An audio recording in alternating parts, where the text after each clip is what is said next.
Good afternoon, everyone. I'm Karen Savell, the CEO of the Federation for Jewish Philanthropy of Upper Fairfield County. On behalf of the 7 Jewish Federations of Connecticut and the Jewish Federation Association of Connecticut, I want to welcome you this afternoon to this discussion with Senator Richard Blumenthal. Senator Blumenthal has recently returned from the Ukraine, and we're very excited to hear about his findings and his projections. So a little bit about the senator in case you don't know. In 2010, Senator Blumenthal was elected to represent Connecticut in the United States Senate. He was reelected in 2016. Senator Blumenthal has built on his longtime advocacy for consumers by holding companies accountable to the safety of their products. He has pushed GM to fix its car's fatal defects, fought to keep dangerous nicotine products out of the hands of children, and worked to make communities safe from hazardous chemicals. As chair of the Commerce Consumer Protection Subcommittee, Senator Blumenthal has led hearings and legislation to hold tech platforms like Facebook, Google, Twitter, and TikTok accountable for privacy failings, toxic and illegal content, and other serious harms. Senator Blumenthal is a member of the Committee on Judiciary, Committee on Commerce, Science and Transportation, Committee on Armed Services, and Committee on Veterans Affairs and Special Committee on Aging. I want to welcome the senator to us this afternoon. I know that you've got a lot to talk to us about. In just over a month since the fighting began, Jewish federations, including all of our Connecticut federations, have cumulatively raised more than $43.4 million for Ukraine relief efforts, including $15 million to our partners at the Jewish Agency, $14 million to the JDC, and $1.6 million to Chabad. Our additional funds have been allocated to World Ort, United Hatzalah, Hillel International, HIAS, the Israel Trauma Coalition, Hadassah Medical Organization, and Shema Yisrael. You must have seen an awful lot while you were there. Can you tell us a little bit about what you witnessed? I would be delighted and honored. And first, thank you, Karen. Thank you to JFAC and Mike Bloom and all of the federations and all of the individuals who are joining this call. All of you have been so generous to the cause of Ukraine and the humanitarian crisis that I saw firsthand.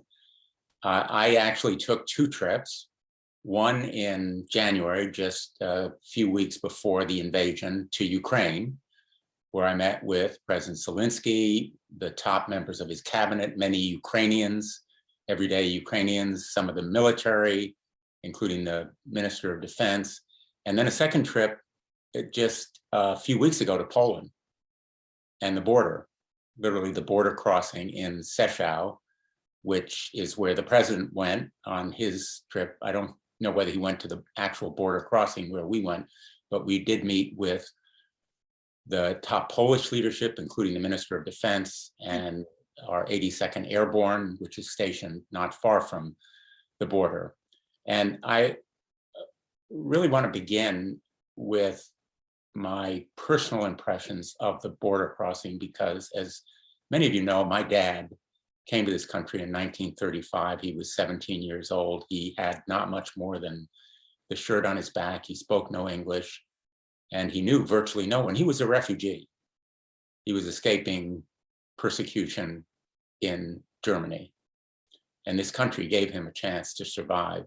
What I saw at the border reminded me of his stories of immigrants to this country seeking to escape, and they were fleeing, women and children. The bombs dropped only hours before on a little town called Yavorov, 12 miles from the border where we were. 30 Russian missiles aimed at this town, only about 12 miles from where we were. And the horror and terror on their faces still haunts me. My conversations with them about what they were leaving behind, including their husbands, brothers, sons, because only women and children, by and large, were leaving. The men were staying to fight. And they were on their way to, they didn't know where, not much more than what they were wearing, their teddy bears and pets, that they were clutching.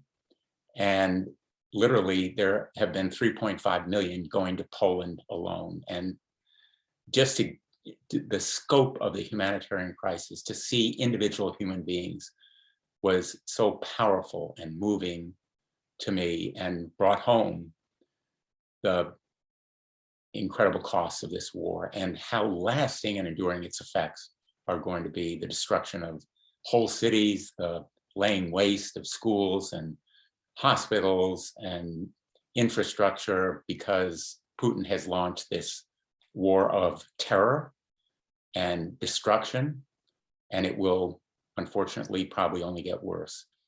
My second impression, I will tell you, was the generosity and warmth of the Polish people. They have literally opened their homes, their hearts, and their pocketbooks to 3.5 million refugees. The population of Warsaw, where we met with the defense minister, has increased by, now it's about 15%. Think of it for a moment, the population of New York increasing by 15% with refugees coming from another country. But the Poles have welcomed them. I hope their welcome continues, but the burdens are really immense. And that's why humanitarian assistance as well as military assistance is so important.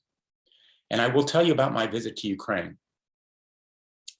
I came back from that visit thinking, you know, America has really underestimated the Ukrainian people. America has really underestimated President Zelensky. You know, a lot of our State Department folks were thinking, well, you know, he's an accidental president, a former comedian. He's entertaining.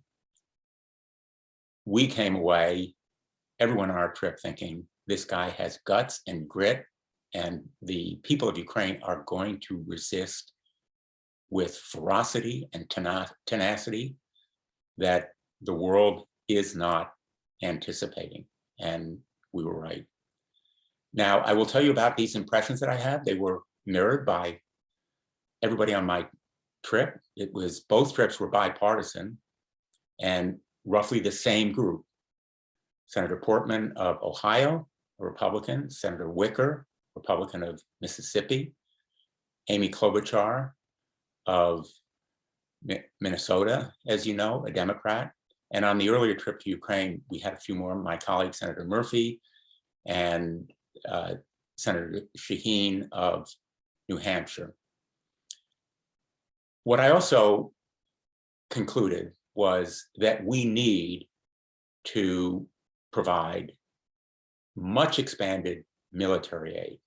I said it to the president within days of returning from Ukraine.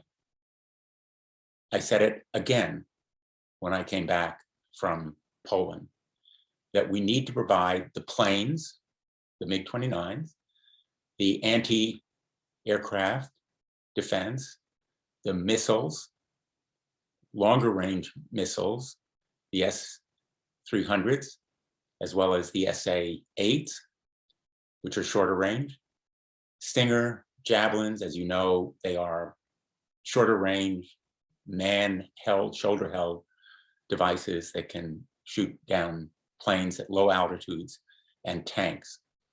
And more ammunition, more of the kind of missiles that can shoot at ships at sea, as well as at aircraft. My conclusion was, and is, if the Ukrainians have a fair fight on the ground, they can push the Russians back. They don't have a fair fight now because of the aerial superiority the Russians have. And it's not so much their aircraft as their missiles, their bombs, their shelling. Putin is ruthless and he is reckless. The recklessness is shown by the fact that he fired missiles at a town 12 miles from the Polish border, where our own 82nd Airborne is stationed. One of those missiles going off course would have meant a conflagration, potentially, between the United States and Russia. And yet he was aiming at its target, 30 missiles, with very high intensity explosives that destroyed many structures in that town of Yavoriv, just 12 miles from where we were. So, I don't have to describe what you've seen. We heard about it. We saw it through the eyes of those people coming across the border, the destructions of hospitals, the slaying, butchering, slaughtering of civilians. We now know that clearly war crimes were committed. Whether they're ever brought to justice, nobody can say with certainty. The perpetrators of those war crimes, whether it's generals or troops on the ground, Putin himself, clearly he is, I agree with the president, a war criminal. I came back saying he's a war criminal. But what we saw and what the world has seen in the tenacity and strength and courage of those brave Ukrainian freedom fighters certainly has taught a lesson to the world in the importance of defending homeland. And what we also, I think all of us concluded was there needs to be stronger economic sanctions. As you probably know, the sanctions right now are against only a fraction of all the Russian banks, including some of the bigger ones, but not all of them. And for example, the sanctions do not include the Gazprom bank, which is the means, along with other banks, that Putin uses to collect his revenue from the sale of oil and gas. Sanctions on those banks and secondary sanctions against, for example, the Chinese, I think are appropriate at this point.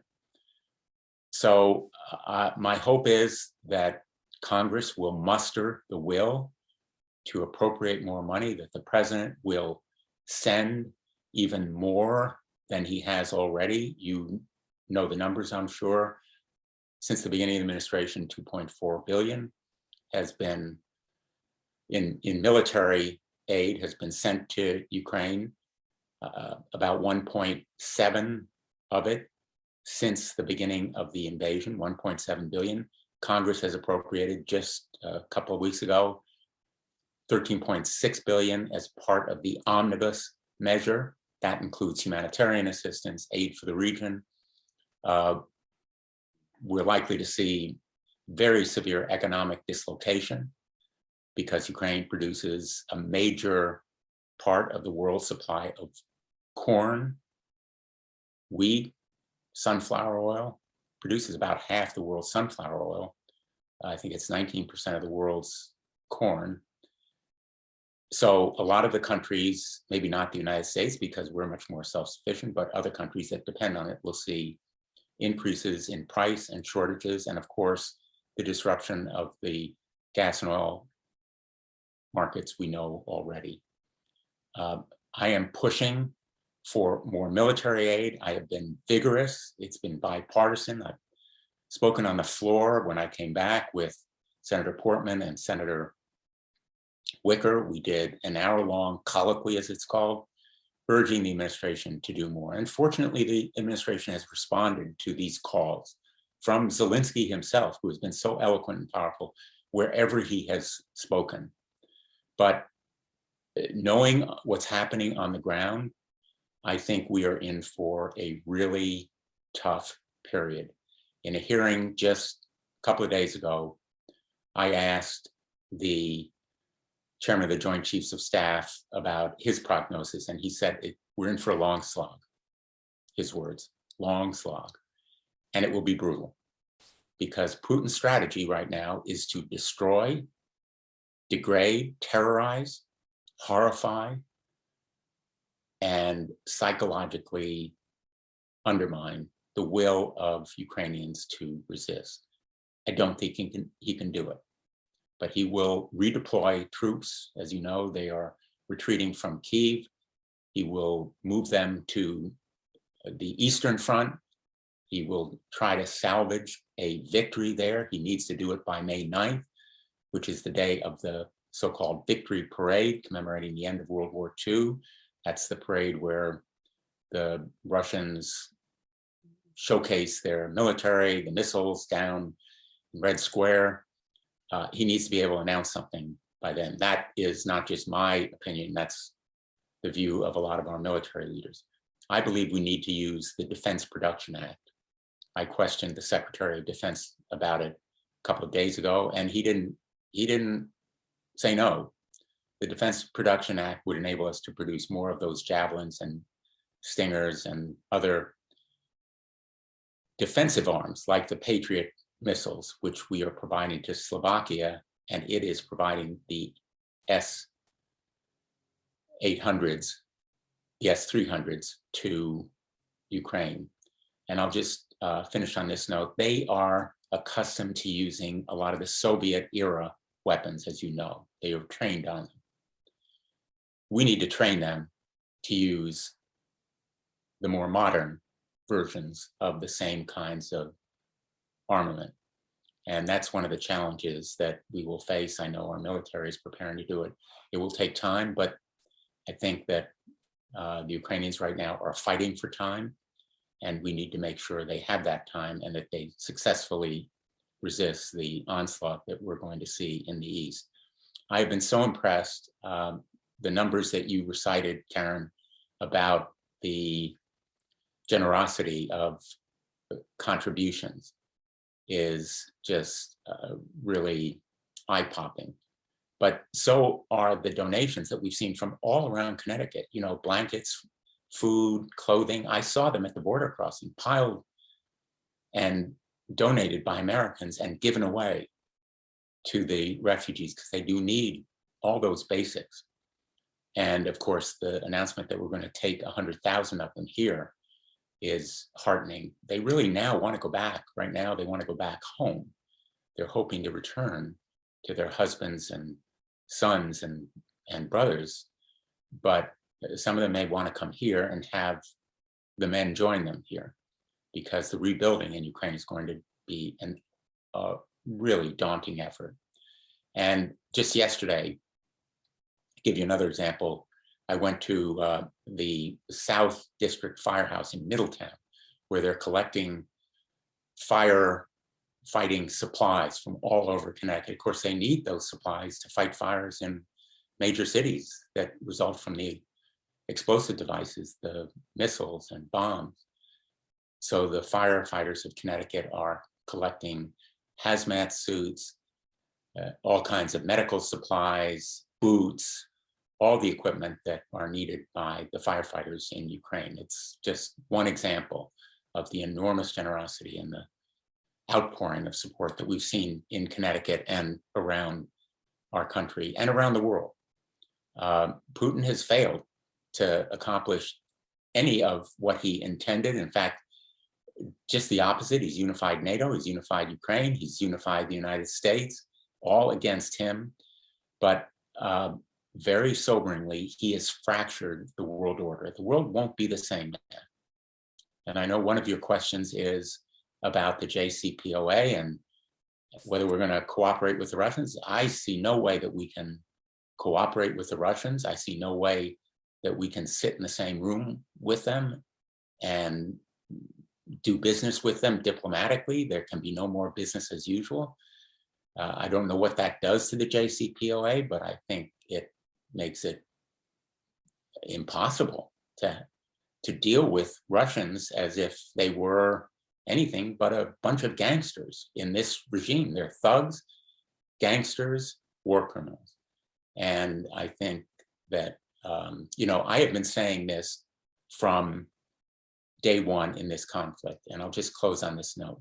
Day one in this conflict goes back years, in fact, decades. As you know, there's a history here. All of you who are familiar with the history of the Cold War and the end of the Cold War and the effort by Putin to reestablish the old Soviet empire know that he has sought to take Ukraine, the Baltic states, back under Soviet, then Soviet, now Russian dominance. When he invaded in 2014, I was a member of the Armed Services Committee. I said, we need to provide more lethal arms. I personally advocated for amendments, along with my colleague, John McCain, a member of the committee, and then chairman of the committee. We authorized and appropriated money for lethal weapons, which administrations, sad to say, both Democratic and Republican, declined to actually provide. My theory was we need to stop Putin. We need to give Ukraine the means, the tools to stop Putin, because he will keep going. We know that fact from our own history, and everybody in this community, I am sure, has a personal view or stake based on personal history about how tyrants and dictators and war criminals will keep going with aggression unless they are stopped. That's what bullies do. That's what I said in 2014. And that's why our national security is so much at stake in this conflict. To Americans who doubt that it's worth the fight, there has to be a time to stand up and make this fight, and the time is now. We should have done it earlier. Maybe Putin would have backed off, but he had his way in Chechnya, he had his way in Syria. We drew lines and he crossed them. Now we need to make sure that he understands NATO is unified and we are unified with NATO. So thank you for having me. I'd be happy to respond to any questions. You know, I recognize there may be disagreements. I welcome differing points of view. I always learn by listening, especially to this group, and my thanks for your friendship as well as your listening to me. Thank you so much, Senator. We really appreciate you being here. And of course, you hit the nail on the head when you say that historically we have always been underestimated. No doubt about that. So we have put a call out to the community for a lot of questions, and I want to let the group here today know that you can also post your questions in the chat section of this. We will certainly not get to a third or a quarter of what has been submitted, but we'll do the best we can. This question is coming from Norwalk. Our administration has offered aid and support to Ukraine, but has repeatedly held that the no-fly zone is off the table. Can you explain the complexity of that? Absolutely. First of all, understand that the missiles and the bombs hitting Ukrainian cities have been fired by and large, the vast majority, from outside of Ukraine's borders. They've been fired from ships in the Black Sea. They've been fired from batteries over the border on the east and from the north in Belarus. So a no-fly zone really will not be effective in the sense that a no-fly zone is ordinarily understood as jet fighters policing the skies and shooting down any plane that goes into the airspace of a country where the no-fly zone exists.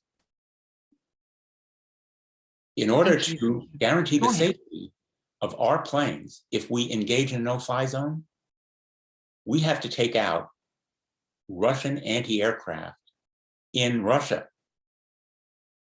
We have to take them out for the safety of our planes. We can't send planes over Ukraine with the possibility that they will be shot down when we know those Russian anti-aircraft can hit them.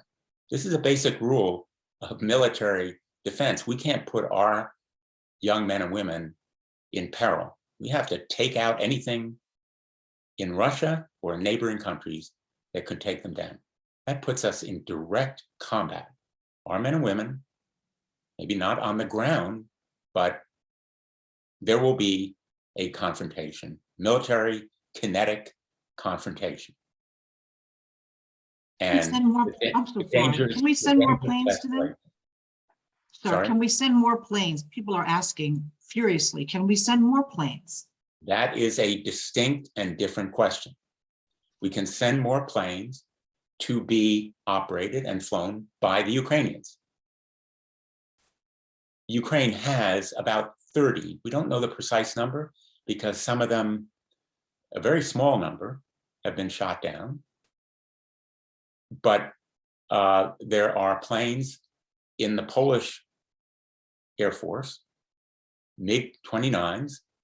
Ukrainians know how to fly them. They're similar to their own plane that could be provided. You will recall the Poles were ready and willing to provide them.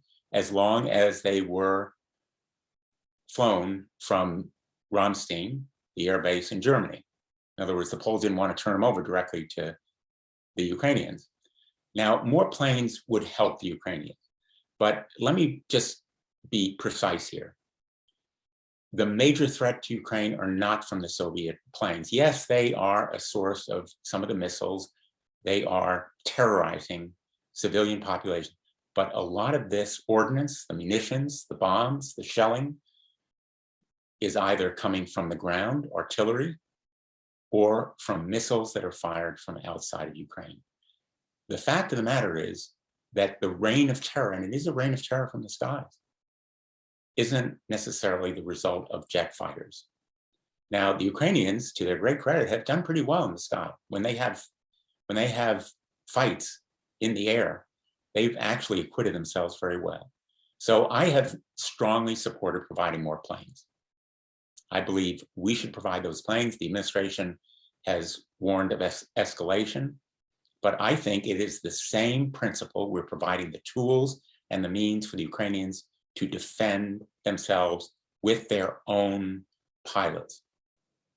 And they may have to train some additional pilots, but at the very least, these planes will have more parts, more of what they need to keep the planes right now in their possession actually flying.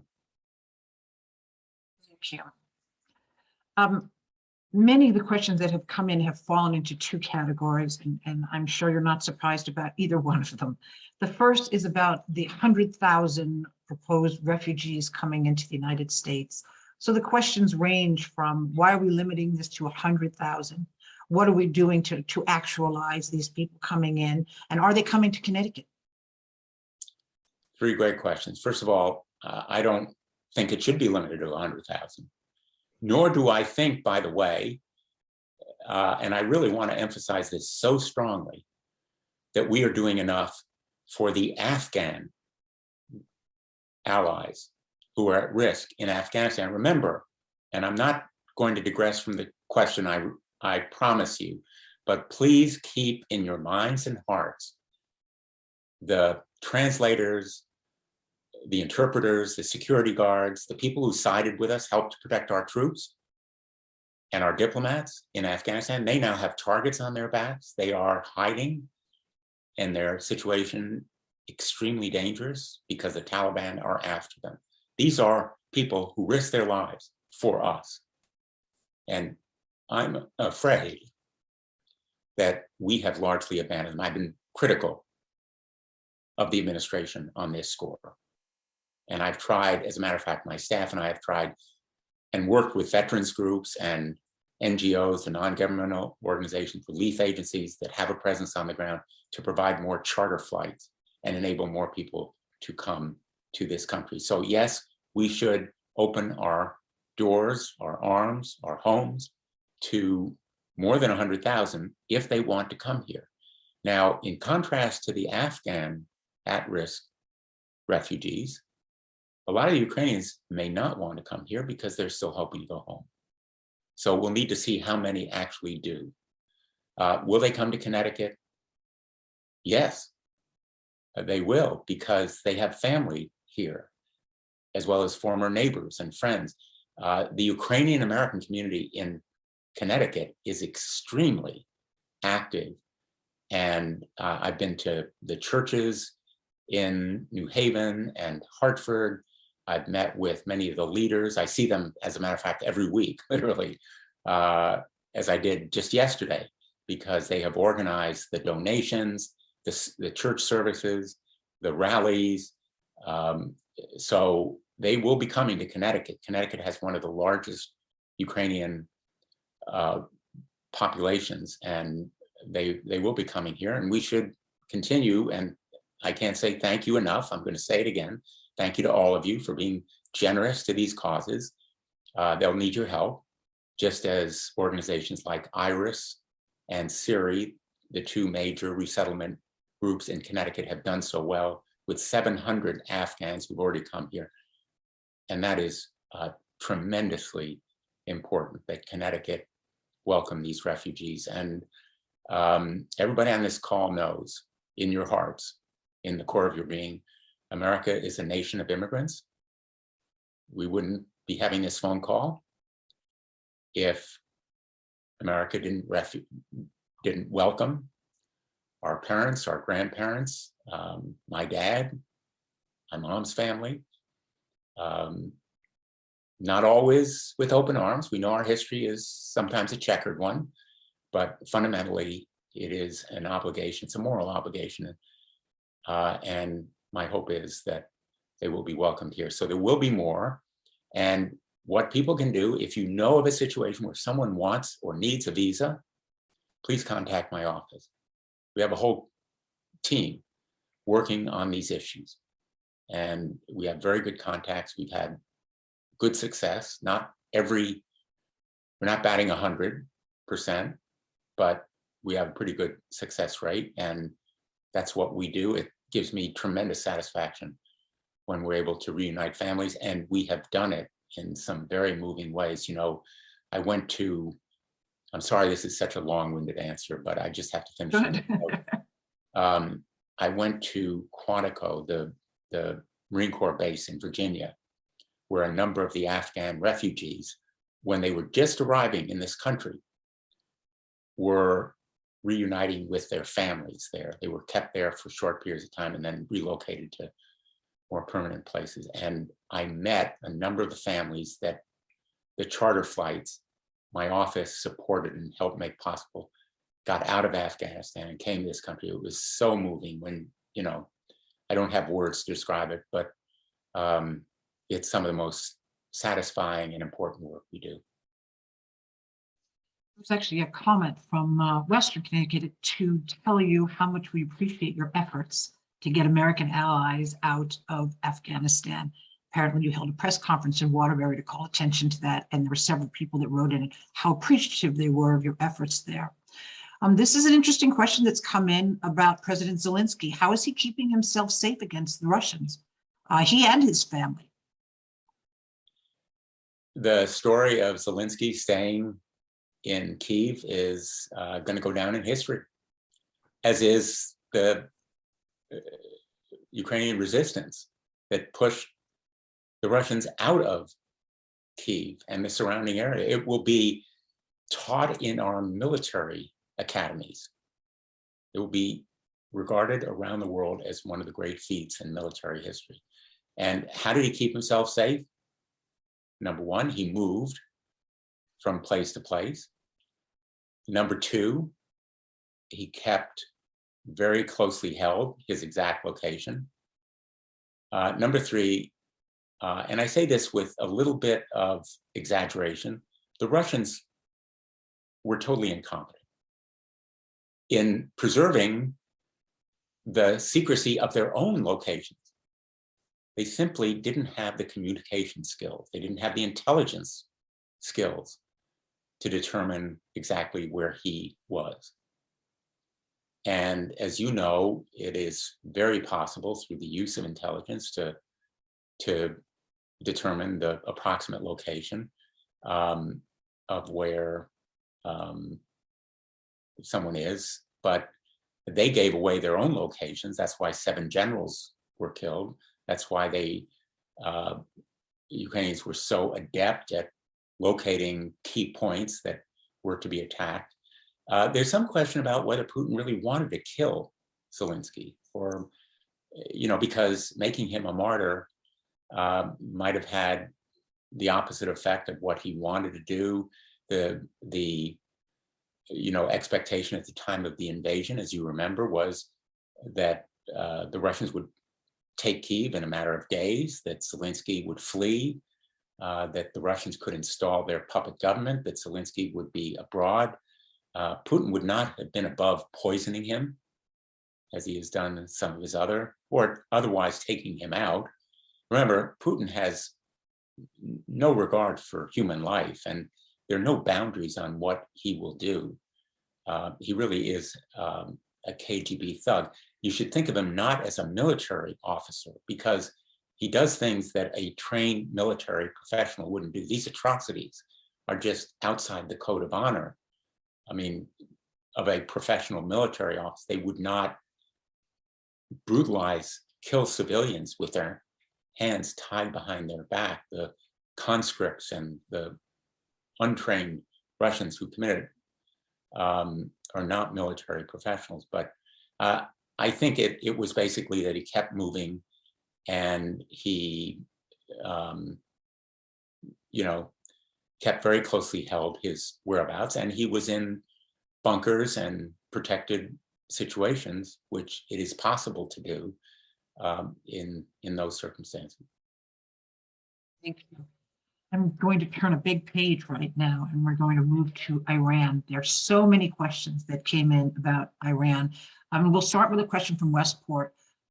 They are interested in how you think our negotiations with Iran are affected by the Russian-Ukraine situation, and if Iran has learned anything from this war. Well, I don't know what Iran may have learned. The question could be applied also to China, which I think is also important, maybe more so to the negotiations with Iran. As I mentioned earlier, just stating for myself, I can't speak for the administration. I don't see how we go into a room with Lavrov when he has proven himself totally untrustworthy. There was some hope that maybe Lavrov, if you talk to John Kerry, the Secretary of State who negotiated with him, might be a trustworthy partner in the negotiations. There's nobody in Russia right now that we can trust. And again, I'm speaking for myself, but I think that the Chinese also, in tolerating this absolutely brutal slaughter and failing to impose any constraints on Russia, also have raised questions about their credibility. So in my view, if there were a chance before now for the JCPOA talks to reinstate some agreement, I don't know how those negotiations go forward. Now, again, that's Richard Blumenthal. It's not Tony Blinken, and it's not Joe Biden. I do think there was a strong hope to achieve a return to the JCPOA. And my quarrel, my deep disagreement with the administration was that it really did have to be longer and stronger, as they said it would be at the very outset. That was their goal, and they seem to have been perhaps compromising that goal. We don't know for sure. I don't know what was said and what the negotiations were, but I really have tremendous qualms and doubts about continued reliance on Russia in any way to be party to an international agreement. If we're booting them out of the Human Rights Council of the UN, they have no business being in the Security Council, for that matter. I think they're a rogue nation, a pariah, and we should increase the sanctions on their oligarchs, which, by the way, you may say, oh, well, the oligarchs are not important. Well, the oligarchs have Putin's money. That's where he parked his money. The reason why it's hard to find his money is because the oligarchs have it in trust for him. And that's why freezing that money that they own is so important, really taking effective enforcement action. I'm an enforcement guy. This is what I did for most of my career as Attorney General of the state and U.S. Attorney, the Chief Federal Prosecutor. We need to enforce those sanctions. And of course, I think Iran may have learned that we're going to stand by our allies. We're going to be unified. NATO will be unified. But there will be a lot of lessons to be learned from this conflict by nations all around the globe. Well, you brought up China, so I have to ask the question. This is Richard Blumenthal talking, no one else. Do you think that China is looking at this as perhaps a blueprint of to-dos and not to-dos? China, and I'm not giving away anything. I receive all kinds of classified briefings as a member of the Armed Services Committee. No secret, China is building militarily more aggressively than any other country in the world. And it's building in exactly those areas where we potentially could be vulnerable. Underwater, undersea. Right now, we have clear superiority with our submarine, in space, and in cyber. Obviously, they have a massive ground force. They have an air force. They're building aircraft carriers, and there certainly also is no secret that they want to, at some point, try to take back Taiwan. So, what are they learning from this conflict? Well, first of all, they're learning that a country whose existence is threatened, its independence and freedoms, is going to fight tenaciously, maybe more so than they thought. Obviously, to repeat what I said before, Putin totally miscalculated. He was delusional about how Russian troops would be greeted. Chinese should not make that same mistake, nor should they be delusional about the strength of the world's reaction if they were simply to invade Taiwan. And they've also learned a lesson about the unity of NATO. By the way, these lessons are not just a one-year lesson. They're not a 5-year lesson. They're a generational lesson. The security architecture of the whole world has been changed. In Europe, it's been fractured, but around the whole world, it's been changed. And as the president's budget for 2023 reflects, we're going to have to be investing in, at the very least, replenishing the stockpiles of arms that we are sending to backfill our allies who are sending their supplies to Ukraine. So the defense posture in Europe is going to be different. And fortunately, President Biden has recognized the importance of NATO, which I don't want to be too political here, but again, no secret what his predecessor felt about NATO. So the Chinese are, I think, looking very carefully at what is happening militarily, but also what's happening economically, because they don't want to throw their lot in with Russia against Western democracy when it comes to economic interests. Russia is essentially, as my friend John McCain used to say, Russia is a gasoline station with nuclear arms run by gangsters. And by that he meant their economy is about the size of Mexico's. It's probably less so now. It's probably the size of, I don't know what nation to compare it to, but it has essentially gas and oil. That's its major export. And Europe is going to free itself of dependence on Russian gas and oil. The energy derived from gas and oil is going to diminish in importance, we hope, as we rely more on renewables. And that's a theme in Europe as well as the United States.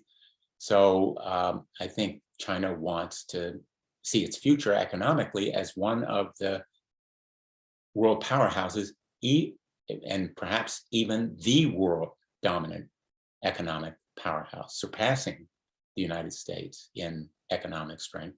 So they are very much on the move, and they have to see their position right now as walking a very fine line. They don't want to abandon the Russians, but they don't want to throw their lot in with them. Thank you. We have quite a few questions coming in now from Israel. I guess no one's sleeping over there. They were waiting to see you. If we are from Israel, if we are giving sanctions relief to Iran in exchange for some restrictions on its illicit nuclear activities, shouldn't the sanctions relief expire with the restrictions? I have been a strong advocate of sanctions on Iran, and I will continue to be. I think we've seen the effect that they have been effective. I hope that the administration will do better at enforcing them. You know, a lot of these sanctions have, in effect, loopholes. I don't need to spell them out for you.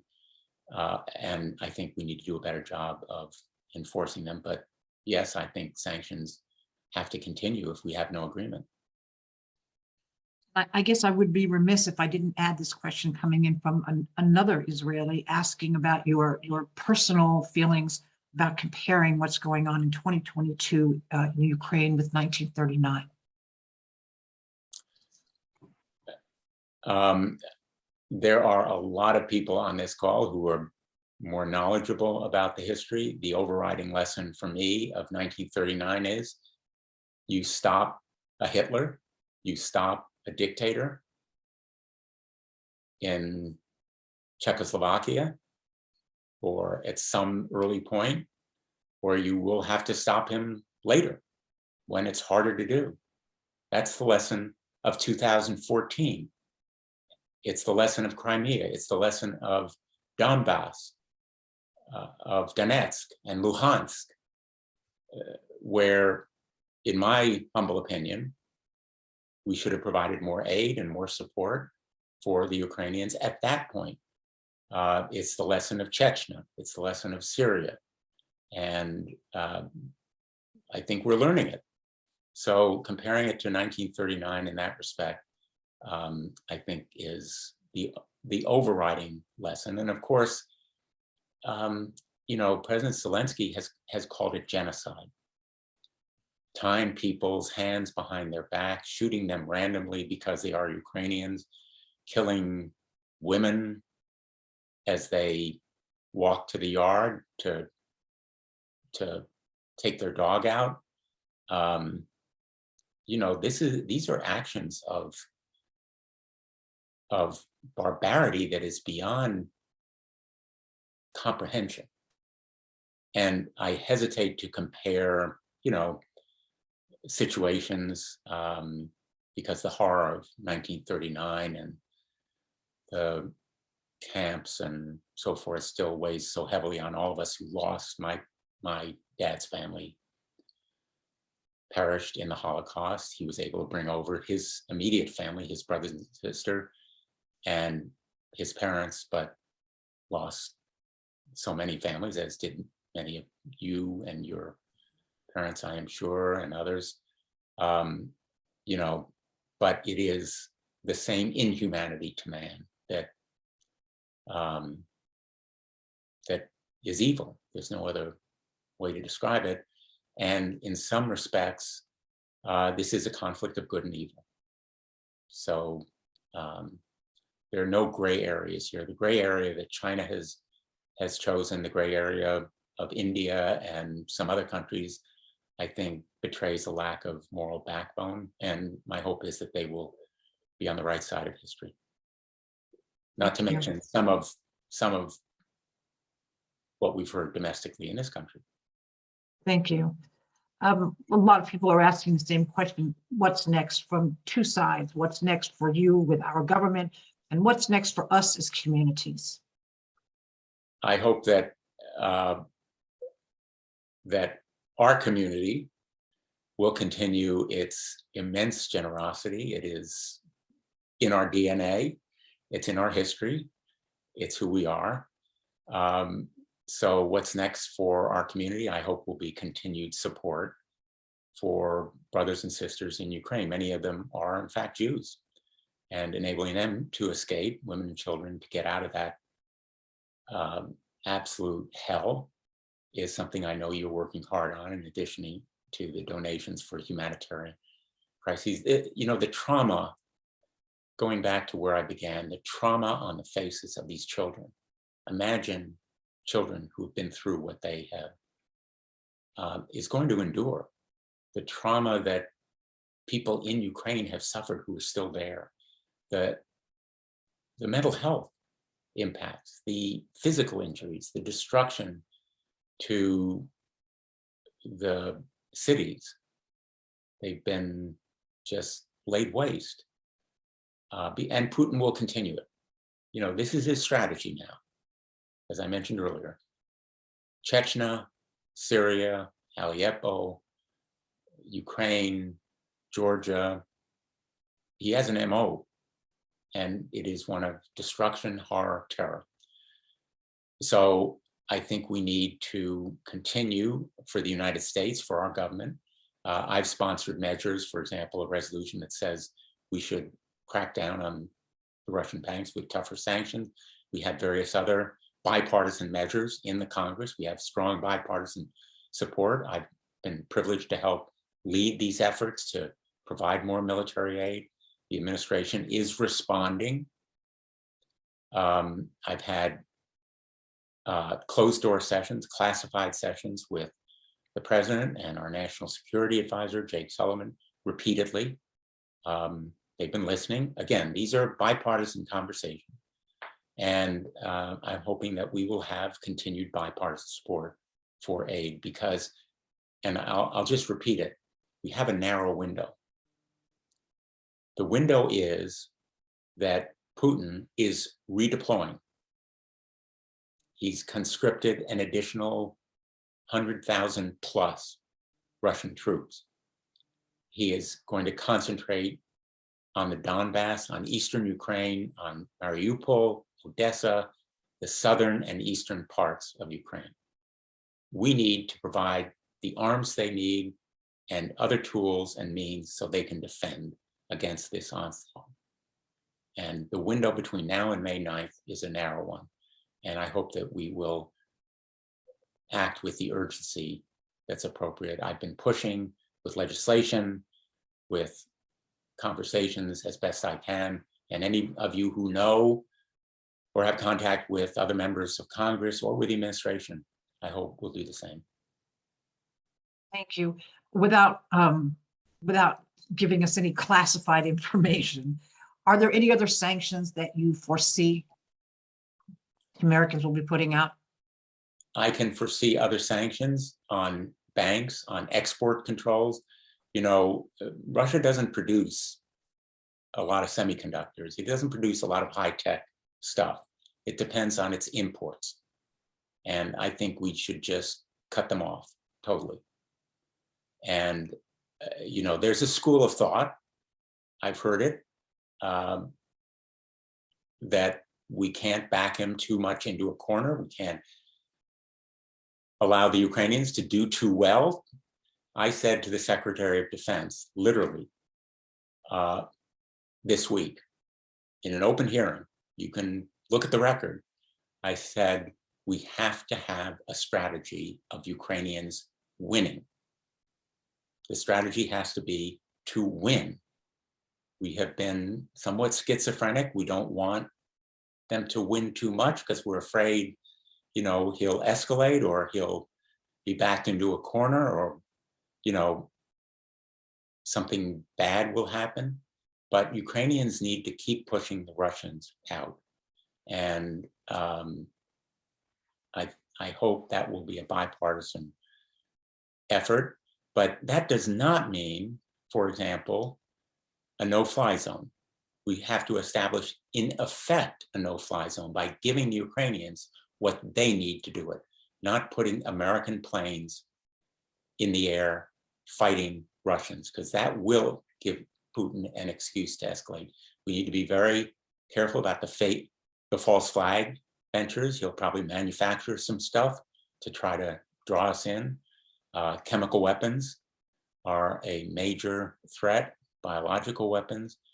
We should provide Ukrainians with the kind of tools they need to counter them, at least their military, and enable more Ukrainians to flee eastern Ukraine, where the major onslaught will occur.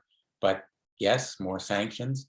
And again, I know I'm repeating, forgive me, humanitarian assistance. The 13.6 billion appropriated includes humanitarian assistance for those refugees who are going to Poland or Moldova or Romania or just at the border. Relief agencies are doing great work. I actually serve food as a part of the World Food Organizations sponsored by Chef Jose Andres. You may have read about that, the World Kitchen. It's a great organization. There are all kinds of relief agencies that you can donate to. So humanitarian assistance is really a need. you. I guess the last question that I want to ask, because we are out of time today, is what's the temperature in Washington about this? How are people feeling about it? Other than frustrated and angry. Frustrated, angry, heartbroken, aghast. You know, I mean, we react the way you do. Those sites from Buta, from the towns in the area north of Kyiv that were left by the Russians, they, you know, left such starkly repugnant and abhorrent evidence of their slaughter. You know, all of the same human reactions, but also, and I just want to emphasize this point, a caution. We don't want a nuclear confrontation. At some point, that may be Putin's preference. We don't want to give him the excuse. We want the Ukrainians to win, but without provoking a nuclear confrontation. And if there are sane heads around Putin, and there's some question about whether he's listening to anyone at this point, hopefully they will impose some constraints. I want to thank you for coming today. You've spoken a lot. We've asked a lot of questions of you, but mostly we're very grateful for the work you're doing on our behalf. We're very lucky to have you representing us in the state of Connecticut. We're going to go to a gallery show right now so everyone can see everybody else. And we want to thank you very much for coming, Senator. Let me just thank you, Karen, thank the Federation for giving this forum. These questions have been very thought-provoking.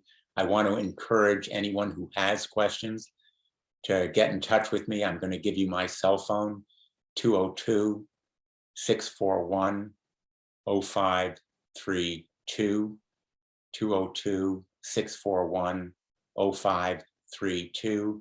I can't promise that I will get back to you immediately.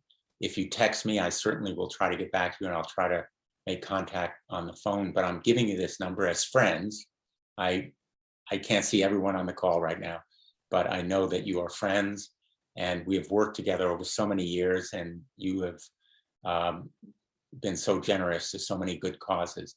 And I want to thank you, by the way, many of you, for the support and help to confirm Ketanji Brown Jackson as the first Black woman on the United States Supreme Court. I couldn't get back to all of you who may have gotten in touch with me, but please know I heard your voices, and they inspired me and emboldened me as a member of the Judiciary Committee in taking a leading role, and also on the floor of the Senate in the final vote. So thank you all for having me.